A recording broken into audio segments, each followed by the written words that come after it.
നമുക്ക് ഉള്ളിയൊന്നും ഇനി അരിയേണ്ട ആവശ്യമില്ല. ഇത് വെച്ച് നമുക്ക് ചതച്ചെടുത്താൽ മതി.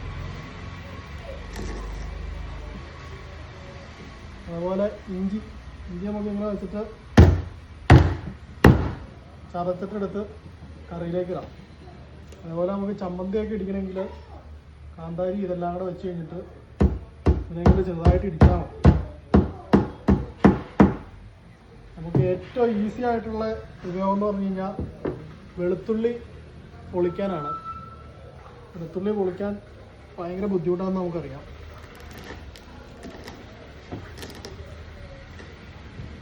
ഇതുപോലെ ചതച്ച് കഴിഞ്ഞിട്ട് ഇതിൻ്റെ തൊണ്ടിങ്ങനെ പറിച്ച് കിടന്നാൽ വെളുത്തുള്ളി പൊളിക്കേണ്ട ആവശ്യമില്ല. തൊണ്ടിങ്ങനെ ചതച്ച് കഴിയുമ്പോൾ ഇങ്ങനെ പൊളിഞ്ഞ് വരുന്നതാണ്.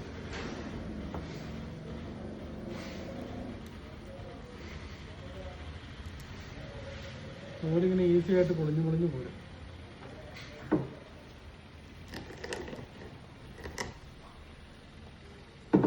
ഒന്ന് ചതച്ച് കഴിയുമ്പോൾ തന്നെ തോലിങ്ങനെ ഈസി ആയിട്ട് പൊളിഞ്ഞു പോരുന്നതാണ്.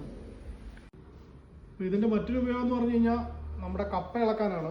കപ്പ വേകാത്ത കപ്പ വരെ നമുക്ക് ഇടിച്ച് പൊടിച്ചെടുക്കാൻ പറ്റുന്നതാണ്. അതുപോലെ ഉണങ്ങിയ ഇറച്ചിയൊക്കെ ഇടിച്ച് ചതയ്ക്കാൻ നല്ലൊരു സാധനമാണ്. അപ്പോൾ എന്തായാലും ഇവൻ അടുക്കളയിൽ ഒരെണ്ണം ഉണ്ടെങ്കിൽ നമ്മുടെ കുക്കിംഗ് വളരെ ഈസി ആവുന്നതാണ്.